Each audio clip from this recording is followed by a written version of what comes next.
In this video, I'm going to show you my personal thought and opinion on BZFD, Buzzfeed, exactly what I'm expecting Buzzfeed to go, and all the interesting stuff. So let's get right into the video. So, disclaimer: nothing on the channel constitutes professional and slash or financial advice.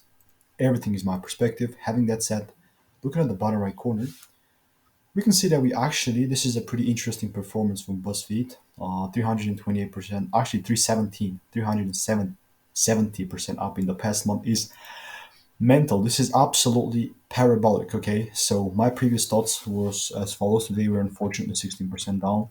This was my yesterday's my most recent upload on it. I was expecting this to continue to take out the highest leg, so that was not the case.